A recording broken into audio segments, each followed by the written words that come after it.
Well, I told you last week, I don't know how this series became the series of really hard questions and introspective questions, but on the other hand, it's probably a good thing because we're starting off a new year, right? And as you kick off a new year, there's lots of, I don't know, momentum or energy around maybe bettering yourself. And some of you got a gym membership that you use twice and you won't go back, but you started off the first week of January really well, right? And there's lots of opportunity for you to make better choices, or you choose to for a little while. And so really, asking these harder questions now is a really good time to ask it because if you're anything like me, change is hard, right? It's hard to change. It's hard to do things differently.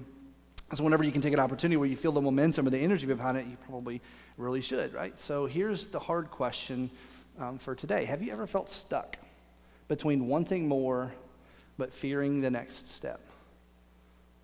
Have you ever felt stuck between knowing? And look, if you're not a Jesus follower, let me back up from that for just a minute. I will lay my bias on the table. I'm a Jesus follower, so a lot of what I'm going to talk about today comes from that lens. But let's just back way up for a second and think about this for a second.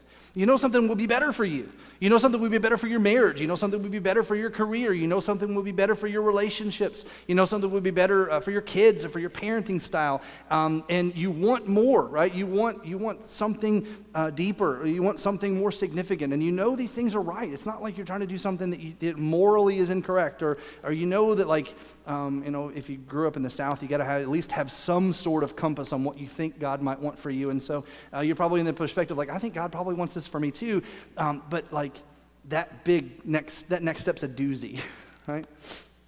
And it feels like that step that you're supposed to take, or that step that would maybe make your life better or bring you closer to purpose or bring you more meaning, feels really big and really haunting and really scary. And so you just kind of stay where you are, which creates what? Well, this nagging sense that life isn't enough. And the thing that's crazy for me is so many of us, even Jesus followers, okay, which I am one, even Jesus followers, we find ourselves living in this weird space sometimes where we know that Jesus died to give us hope and joy, and we just sang about it, right? And we sing the words, and we're sitting in church and woohoo, right? And then we go to live our life. Monday morning comes, and God's like, okay, here's what I got for you. And we're like, ugh, that seems really big, God. I just want to drink my coffee. I just want to do my 8 to 5. I just want to do my thing, and you're calling me to do this thing, and the next step just seems kind of scary. Fear has this tendency to just kind of rear its ugly head in our lives, especially when it comes to change. Now, I want to say this before I get started. I don't think all fear is bad. I think that our body's reacting and our mind's reacting to certain scenarios and situations to kind of make us be more heightened alert. That's probably not a bad thing, right? That's where God designed us that way. That we go, hey, I shouldn't touch the stove. It's really hot. But the problem is, like in Inside Out 2, that little orange monster that represents anxiety, that takes over in us so many times, right? And then it's not just keeping us from touching the stove, it's keeping us from moving forward. It's keeping us from doing the right thing. It's keeping us from growing. And a lot of us are living right there, right now. Now, hold that thought for a minute. We're in a series we call Sleeping Giant. And we've been talking over the past couple of weeks about potential, right? That the new year represents this opportunity to maybe do better things or to take bigger steps or maybe to finally live into our purpose. And no, this isn't all about all of us, quitting our secular jobs and becoming priests or pastors or, just starting to work at a church. That's not what this is at all. What we've really been trying to discover is in this kind of window of time where we all feel hopeful, right? Before the world crushes our dreams. No, I'm joking. At the beginning of this calendar year, what potential might we be missing for what God might be trying to show us? And we centered it all around this simple but hard and profound question: what's still undone in your life? Right? What's still undone?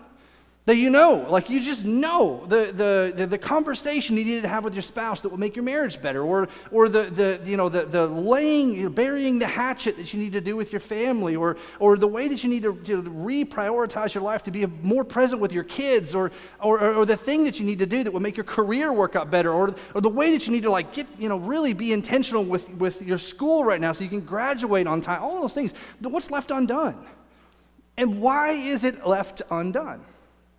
Now, again, all the cards on the table. I hate this term. I'm an elder millennial. Like, what the heck does that, like, I feel horrible. I'll be 40 in April, and I'm right on the line between Gen X and millennial. I get that. But, like, I grew up that my dad, one of the things that stuck in me when I was a kid was, like, if anything worth doing is worth doing right. Anybody's parents ever say that to you? Maybe it's just an elder millennial thing. I don't know. But like to me, when I think about my life, and especially now that I'm a Jesus follower and I have this new kind of perspective and look at the way the world works, I don't want to leave stuff undone, especially when I know it's God's best for me. Especially when I know like God's best for me would be to do this, or God's best for the people in my life, for my kids and my wife who I love dearly. God's best for them would be for me to do this, or to change this, or to lay this habit down, or to pick this habit up, or whatever, right? To change my disciplines, or to reevaluate the way that I do things, or make decisions, to have better priorities. All of those things don't just affect me. They don't affect just you either. So what's undone in your life, and what is it costing you? Now, the reason we said sleeping giant, we've been talking about this for a couple of weeks, but a sleeping giant is just simply like it's a metaphor for a person or thing that has a great potential that is not yet fully realized. And I've been arguing that God has a vision for all of us. And again, that doesn't mean that we got to quit our jobs and, go join a missionary circle or move to some foreign country, third world country. That's not what I mean. God has a vision and a plan for your life. If we really believe what we say we believe, then God built you with purpose. And He has intention behind that. And it's not a weight. It's not one of those things where, if I don't discover the correct career, or I don't discover the correct, slot of where I should make decisions in my life, then I've wasted it. That's not what this is. You have potential because God loves you. You have potential because God has a vision for where He wants you to go. And it has nothing to do, really, most of the time, with your career or with the decisions you make in your schooling. I mean, you can glorify God in all of that stuff. Really, it comes down to how are you living the life that God built you to live? How are you making decisions? How are you prioritizing and choosing the right things to do and the right things not to do? And this is why Jesus talked so much in the New Testament, right? This is why Jesus talks so much in the Gospels about what it looks like to live a kingdom life. And you hear this language all the time about how we should make, that Jesus followers should be making different decisions. And here's the kicker, this is the big thing. When we talk about if you're outside the church and you just can't stand Christians and everything I'm saying right now sounds like nonsense because you've never seen a Christian act like that, you're probably not wrong, because we have this tendency to say that, and then I love you, but we don't do it. Right? I'm gonna live like Jesus, and I'm gonna act like Jesus, and I'm gonna make decisions like Jesus, and then we just go about our days pretending like we never said that. We don't live that, or we don't make those decisions. And so there's an H word that gets described around us as Jesus followers sometimes, and we get called hypocrite. And I think hypocrite, being a hypocrisy, is draining the potential for what our lives could look like. And I don't mean that to judge you, no matter what you've done. I don't mean that. I just mean you sit here at the beginning of a new year. What if this might be the opportunity for you to look at life differently for just a minute? So we've been suspending our cynicism for just a few weeks to look at what God's vision for our lives might be. And it's going to cause us to have to dream bigger. And dreaming bigger, look, God's vision leaves nothing undone. We've been talking about this from the very beginning. But God's vision requires trust. It requires that you trust Him, but it also requires courage. Because again, making different decisions and doing different things is going to require you to have to do different stuff that's outside of your groove that may or may not go really well the first time you do it. So we ended last week with this simple question: how can I glorify God in my work, my family, or my relationships this week? What's one area of my life that I can go to bat a little bit, so to speak, with my potential? Now, here's what I want to wrestle with, because I have a theory. I don't know if this is true. Maybe you left out of here and went and ate lunch and forgot about this question altogether. It's okay. But I think for most of us, if we take this question here seriously, there's a problem, and there's a reason we haven't done this to begin with. Because again, it's making an assumption about you, and maybe I shouldn't do that, but if you grew up around church at all, you went to Sunday school when you were a kid at all, you've been to church once a month, or Easter and Christmas or whatever, in theory what God might have you do and what God might not have you do, and what God might like your life to look like and what God wouldn't like your life to look like. And there's a reason you're not doing it, right? It's not that you don't know. I mean, most of the time, some of this stuff is common sense. It's not that you don't know. It's that you're afraid. You're afraid of what life might look like. You're afraid of what that change might take. You're afraid of what it might cost you. Because it's easier to see the cost than it is the reward. In this kind of sense, it's easier to see what it's going to cost you to change your life than it is to see, because you can't see the potential of what could be. God's best is sitting out here in front of you, but it's veiled behind kind of, a bend in the road, or it's kind of foggy looking on the other side. And you can see what you have right now. It's black and white, crystal clear. And it costs you. You have to decide to lay some things down in order to pick up something else. And so fear holds you back from that. And what I want to wrestle with you, if you're just going to be honest, if you be honest with yourself for a few minutes, is this: how much does fear play a role in what's undone in your life? Because there's a reason you haven't lived up to your potential yet. There's a reason that there's things that God says, hey, Drew, let's go. And I'm like, ugh. Right? And most of the time it's fear. It's fear of what that change would look like, or fear of what that will cost me. And if I do that, then I got to think that you might do that too. So how much does fear play a role in what's undone in your life? How much does fear keep you from having that conversation you know you need to have? How much does fear keep you from signing up to go on that trip that you know you should go on? How much does fear keep you from stepping into that ministry calling or stepping into that volunteer role? How much does fear keep you from going back to school? How much does fear keep you from working on your relationship? How much does fear keep you from picking up the phone and calling your family when you know you should? Right? Fear is usually the centerpiece of our motivation not to do the right thing. Now, this is kind of a weird story, but I promise there's a point to it. So a couple of years ago, one of our elders who couldn't be here with us today, and I told him, I asked his permission to tell this story. He's the one that gave me what I'm about to show you. But one of our elders in our church went on a trip, and I want to show you a picture of him. So this is Lee, who's one of our elders, and got a weird story. So he's doing what's called wing walking. Y'all ever heard of this before? Like 6 months after he did this, the FAA shut the entire business down because it wasn't safe. I was like, of course they did, because you're standing on top of a plane. That's not where you go. But the story goes that he and his wife, this was before they had kids, they were vacationing, and I think they were in Hawaii when they did this, and they saw this advertisement, like a coupon, like a Groupon or something. This is not the kind of Groupon I would pick up. But anyway, they see this coupon, like, yeah, sure, that sounds great. And so he goes up in this biplane, and he starts off by sitting in this little seat down here. And then, an hour or so into the flight, he's up here, and they take this really cool picture, right? And like, if I'm him, this is my social media photo. This is like, I put this on my business cards. This is kind of cool, right? And some of y'all thinking this is stupid, but to me, looking at this, I'm like, wow, that's kind of neat. But then look at his face. Do you see his face? He said most of the trip looked like that, right? And like, there's this very brief moment where he's like, hey, they take that really cool photo, but like this is what his face looked like for the majority of that trip. And I said to him, I was like, what did it feel like? All right, when the pilot goes, okay, it's time to get out of the chair and climb up there, what was that feeling like? And he told me, he said, I felt like this might be the dumbest thing I've ever done in my entire life.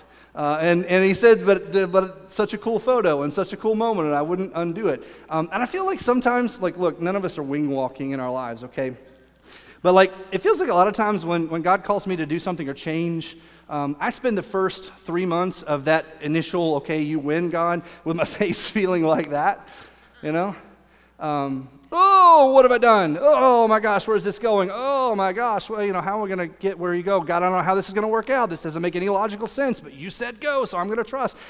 And it seems like for many of us, the initial, okay, you win happens really easily. It's the journey where we have to feel like this for a little while that's tougher, right? I mean, again, I don't want to make any assumptions about you. I don't even know you, right? But if you're anything like me, it's not none of us want to go, God, you're wrong, right? I mean, I don't think. Maybe some of you do, but most of us who grew up around church, nobody wants to say that. It's just that when God goes, okay, here we go, right? It's that second piece of Psalm 23, yea, though I walk through the valley of the shadow of death, and the valley of the shadow of death kind of feels like this. That's the moment where we're like, okay, eject button, right? Unfollow button to Jesus. I'm going to unfollow. I'm going to move in a direction. Because like, that's when then the tension of the change, or the tension of the new habits, or the tension of the conversation, or the tension of that thing you had to do really rears its ugly head. And I asked him, I was like, did you know when you went up there, like, did you know how cool this was going to be on the other side? Or did you know you were going to get back in the seat? Or did you know that it was going to, like, give you this great photo or whatever? And he was like, no, I just felt like this, right? I just felt like this. And I would argue that our fear gets in the way of really good things for us all the time. And our worry and our anxiety and our mental stuff get in the way of making changes we know would be better, doing things we know are good. Like I don't know what that is for you, and I'm not even going to make any assumptions, but I trust the Holy Spirit enough to know that, like, right now, that thing is like spiraling in your brain. How much is fear keeping you from doing what you know God would have you do? Now, there's an antidote to fear. And it's a churchy word. We talk about it all the time. And you've heard it before. Maybe you don't really understand what it means, but you've heard us sing about it. You've sang about it yourself. It's the word faith. And faith is the antidote to fear. Or we say that. It's not, faith is not the opposite of fear. Faith is what we do in the midst of fear. Right? Faith and trust and belief is what we decide to do in the midst of our fear. And it doesn't, like, wash away the fear or make it all go away. It just makes it worth it. And that's why I call it the antidote to fear. Faith is the antidote to fear. And faith connects us. Here's what's cool. Faith connects us to God's purpose and empowers us to leave nothing undone. Because God knows. He knows. He built you. He knows what life is like. I mean, again, if we really believe what we say we believe, then Jesus was God incarnate. That means that God came down from heaven to be here amongst us, and he's lived this life, and he gets it. He understands. And so he's like, hey, I get it. I understand that change is hard, and I get it. Routine is good, and comfort zones are great, and you feel all that, and so I'm calling you out of that, and I understand that some of this doesn't seem like it makes sense, or like logically you're like, where are we going to go with this, or God, how are we going to get there? And God's like, hey, just trust me. Faith connects God's purpose and empowers us to leave nothing undone. Now, we've been talking about Joshua. There's an Old Testament character. If you've not studied much of the Old Testament, he's the guy that took over after Moses. And Moses was the guy that God called in the wilderness, in the desert. The burning bush story, he called Moses to go free the Israelite people, the Hebrew people, from Egyptian slavery. Moses leads them out of Egypt, across the Red Sea. Really cool stuff. Great story. You got to read it in the book of Exodus. And then in the book of Numbers, Moses leads them to this place called the Promised Land, where God wanted to give them this land that they were going to live in forever, and then they freaked out, completely lost it. Like, it's too scary, we don't want to cross the river, it's nuts. And so Moses ends up wandering with them for 40 years in the desert until they decide to make better decisions. And then Joshua is the guy that takes over after Moses' death/retirement. Joshua inherits a group of people who have been living for 40 years just outside of the purpose and promise that God had given them. They've been wandering. Rather than doing what God would have them do, they allowed their fear to keep them circling the drain for 40 years. And Joshua comes in, and he's the guy who God says, okay, you're going to be the one. Last week we talked about them crossing the Jordan River, that they finally did it. They finally did the thing, got to, promise them this place. They were too scared to do it before, but now they've made a decision. They walk across dry land just like their ancestors did out of Egypt, and now they're in the Promised Land. The very first place they come to is probably Joshua's most famous story. And if you don't know anything about Joshua, I'm going to guess you know this story. It's the story of the walls of Jericho. You ever heard this? All right, you sing the song. Any of y'all go to Sunday school and sing the song? I sang this. Yeah, see, I'm not crazy. We sang the song, right, and you march around and it never went. Anyway, some of you are like, this is crazy. I know it was. It was even crazy when I was in elementary school, but here we are killing it. Anyway, so the story goes that God sends them in, and Jericho's like this big fortress. It's this big, scary place full of big, scary soldiers, and so God promises them this city. And this group of people had opposed them. They were were not good people. They were ruling with an iron fist kind of thing, and they were, you read through the story, I won't give you all the gritty details, but it was bad. And so Joshua comes in with this group of people, they're God's people, and he said, we're gonna liberate the city, we're gonna take it all, and we're gonna set it up in a new place, and things are gonna be great. And the people are like, how are we gonna do that? And so God tells them this, okay? So imagine this, they just crossed the Jordan River, they've been told that they're gonna live in this place, right? And they're gonna take this city, and this is God's instructions to Joshua. He says, okay, tell the guys, march around the city once with all the armed men and do this for 6 days.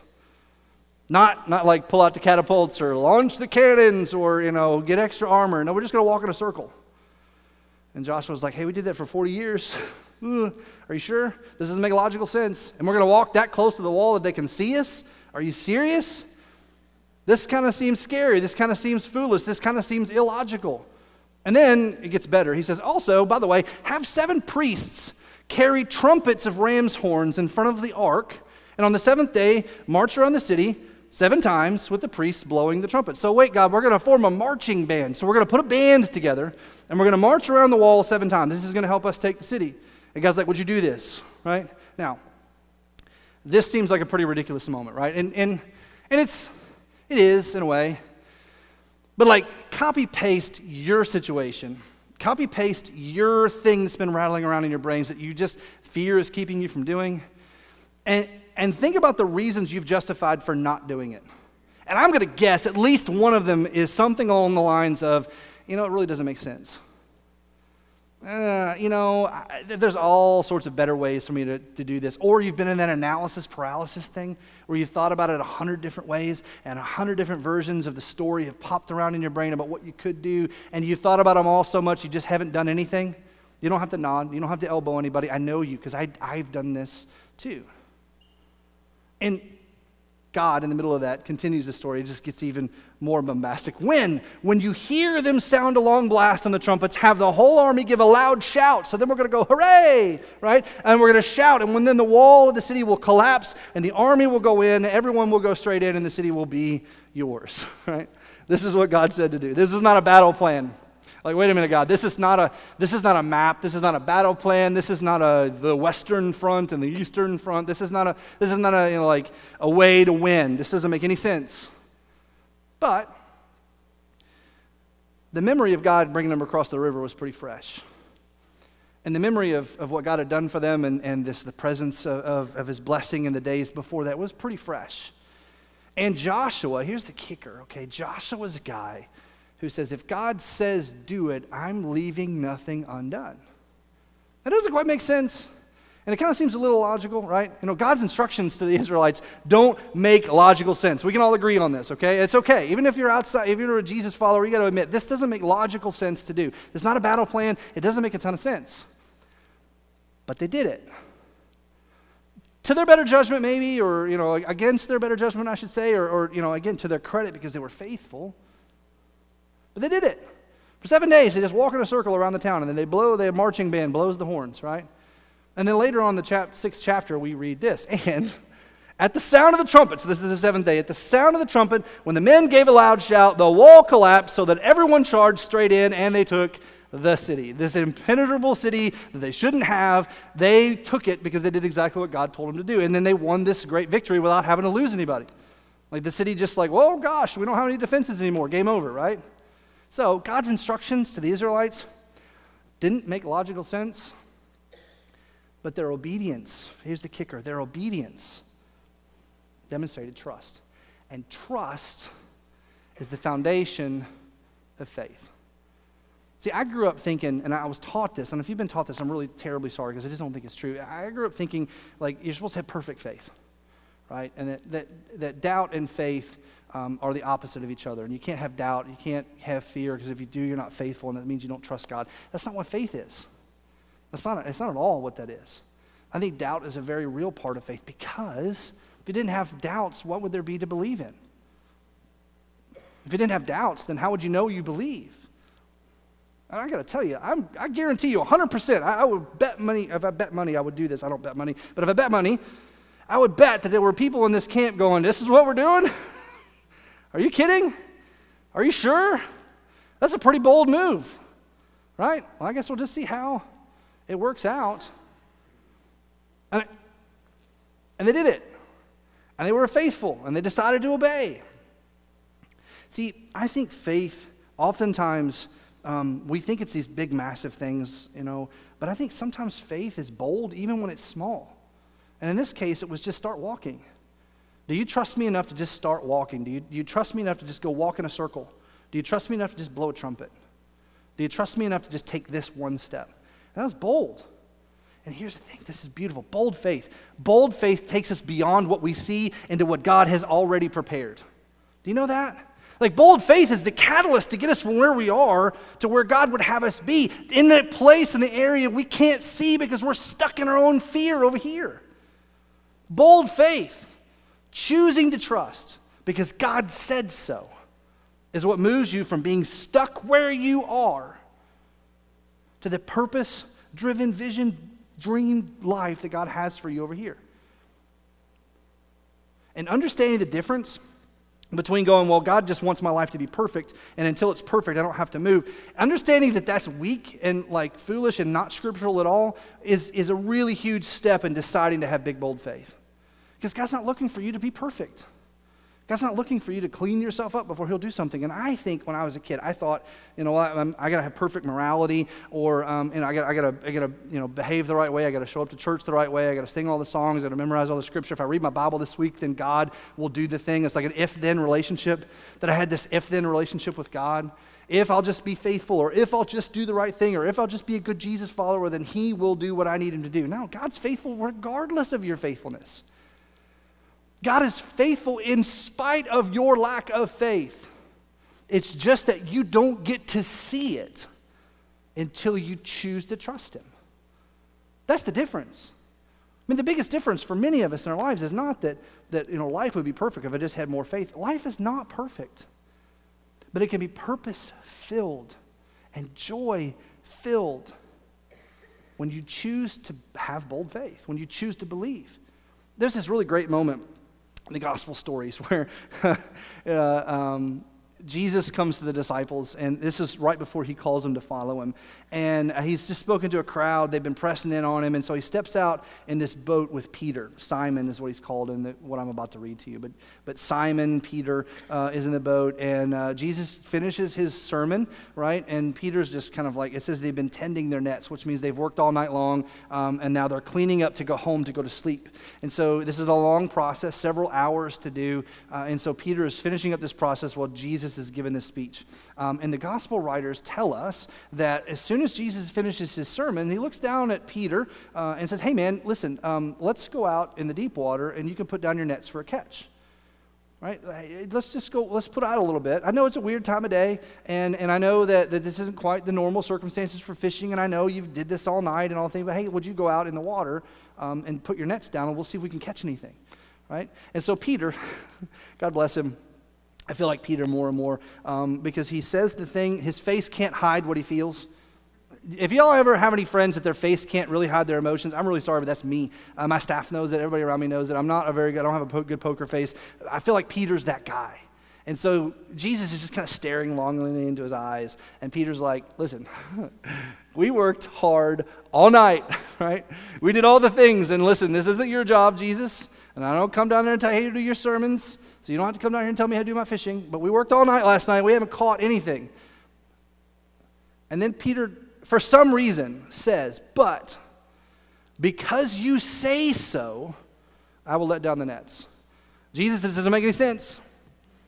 Jesus, there's a lot of cost associated with this. In fact, you don't know this because you don't think of this culturally. But if Peter and the guys if they'd done this and hadn't caught anything, they would have been fishless for 2 nights because it takes so long to clean the nets. It takes so long to do the preparation process. So Peter is putting his livelihood on the line here. Nobody picks up on that. But he says, but, it doesn't make sense.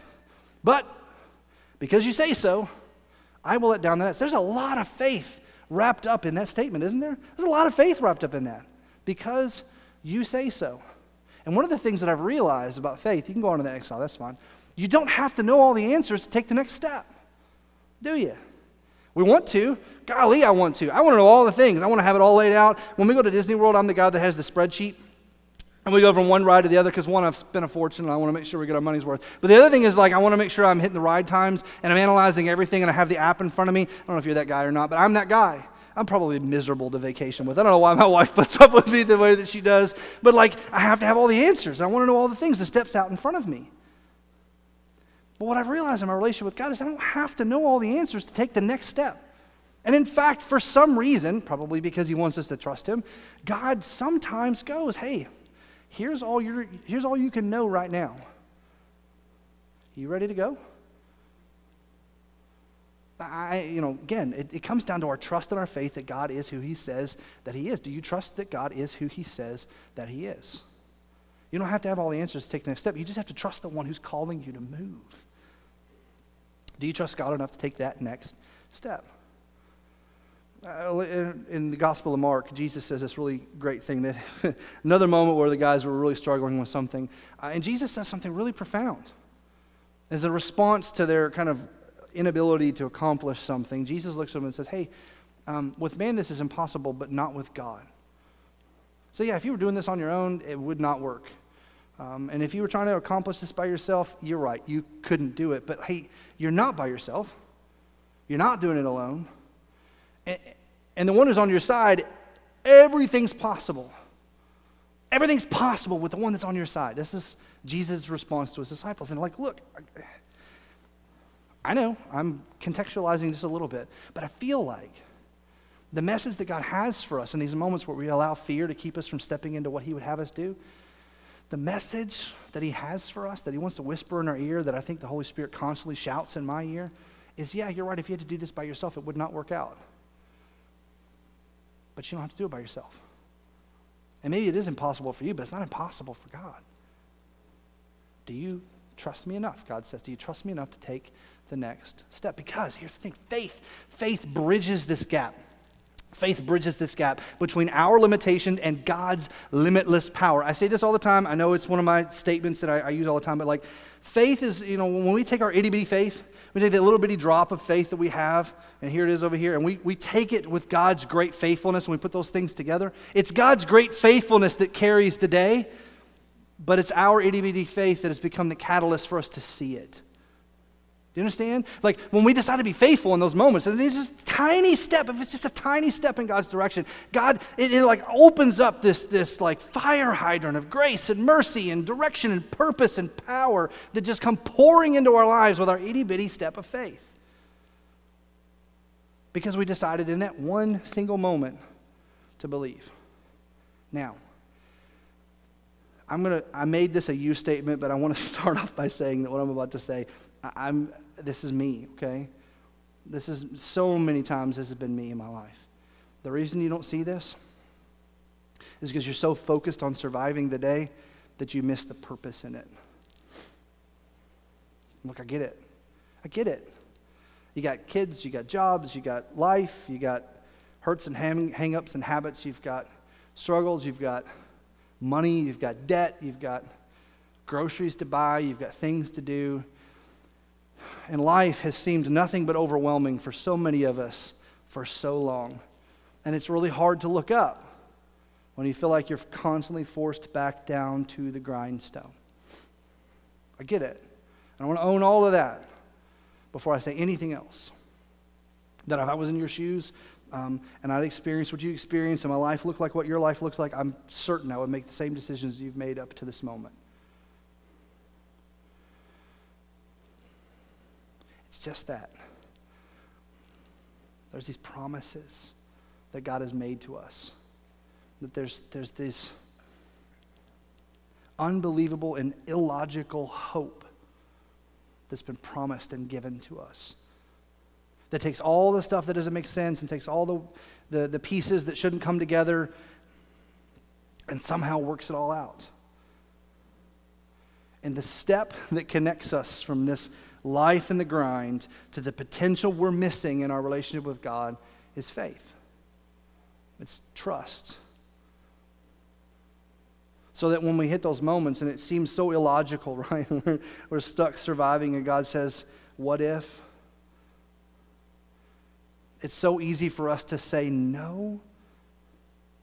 But when we say yes, we've connected ourselves to the limitless power of God and things move. Because faith-filled obedience enables us to fulfill God's plans completely. When we just decide, and sometimes it feels crazy, but like we just know. God said, go have that conversation. God said, get baptized. God said, go to small group. God said for me to really be much more intentional in my relationship with my friends, my kids, my family. God said to be much more intentional in my career. God said to do this or don't do this, and I just know. And it's that obedience, that faith-filled, okay, because you said so faith, that becomes the catalyst for change in your life and my life and everyone else's. Now, that's really theological, right? And I get that. So I want to give you something practical before I quit. Just real quick, three things. Not everything in life can be boiled down to three things, but this one I think really can. Number one, you have to decide to identify where fear is in control. Because God wants to be in control. God wants to sit on the throne of your life. Not because he is some sort of control freak, but because he knows what's best for you.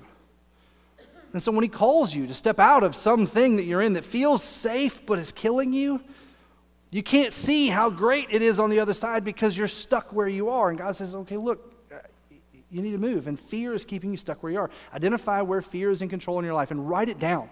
I would literally get a sticky note and stick it to your fridge or stick it to your mirror or someplace you're going to see it every day. And write down the area of your life that fear is keeping you from stepping into God's best, whatever that might be. And then number two, decide to take a bold step. Decide to take a bold step. Bold faith, right? And the third one, and this is the kicker. You got to trust that God is more than able.